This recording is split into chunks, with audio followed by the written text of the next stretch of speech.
To be here with such excellent, dynamic, and compassionate women local leaders, and during Women's Month pa, fills me with immense pride, honor, and inspiration. Dito po sa Metro Manila at sa iba pang bahagi ng bansa, ang babae ay umaabante, umaangat, naninindigan, at naninindigan nagbibigay ng serbisyo at pamumuno sa komunidad. Sa buong bansa, dumadami ang lady local legislators at iba pang kababaihan sa nasyonal at lokal na mga posisyon na kumakatawan sa bagong mukha ng serbisyo publiko. Bilang mga pinuno na hinalal ng ating mga kababayan, may mahalagang tungkulin tayo para ipahiram ang ating boses, plataporma at kakayahan para sa katotohanan, aspirasyon at daing ng taong bayan, lalo na para sa ating mga kapwa kababaihan. Ngayong panahon ng krisis, dumarami ang kababaihan natin o ang kababayan nating nagugutom at nawawala ng pag-asa dahil sa pagmahal ng bilihin. We should listen to and address the needs of our kababayan who struggle and live in growing fear, uncertainty, and desperation. And in this dark moment, all women leaders, alongside our allies, need to step forward, rise up, and offer our best. Like the brave and magnificent women leaders who came before us, we must embrace our role as positive change makers.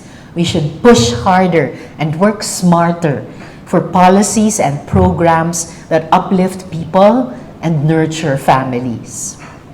Itong linggo lang, final natin sa Senado ang bill para sa 52.8 billion pesos supplemental budget para kumpleto at ditingi-tingi ang tulong ng gobyerno via subsidy programs.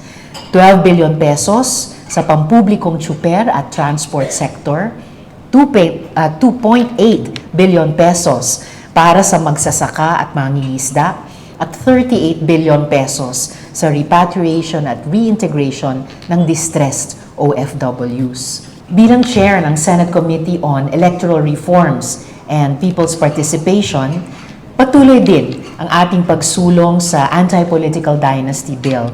At ito yung pangako ko sa SK leader mula sa Pasig na na-meet ko sa labas. Shout out sa Pasig City at sa buong Pasig City local government na naging mabuting host ng unang stop ng nationwide public consultations about the bill. Our version of the Anti-Political Dynasty Bill, now going under plenary debates at the Senate, aims to enforce a fair, practical, and effective ban on political dynasty relationships up to the second degree of consanguinity and affinity. The bill wants to expand, not restrict, the number of choices of leaders we have during elections. Siyempre, bilang chair din po ng Senate Committee on Women, Children, Family Relations and Gender Equality at ng Health and Demography, malakas nating isinusulong ang mga reforma para sa kababaihan, kabataan at senior citizens.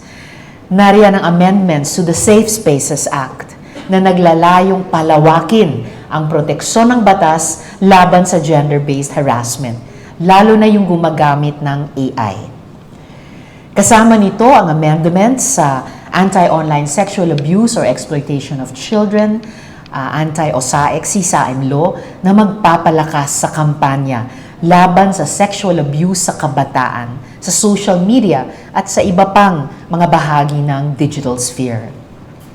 Naipasa natin naman sa Senado ang National Autism Care, Support and Inclusion Bill. Salamat! Woohoo!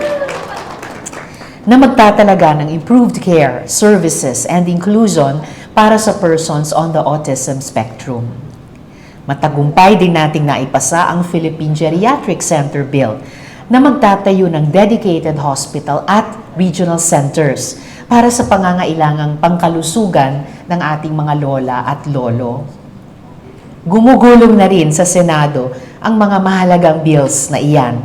Sana kasama ng inyong mga constituents Suportahan natin ang mga reforma para sa demokrasya at para sa pag-asenso ng kabuhayan, kalusugan at kaligtasan ng kababaihan at pamilyang Pilipino.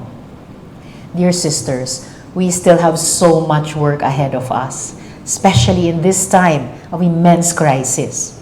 But as women leaders at the local and national levels, we have an obligation to keep pushing forward.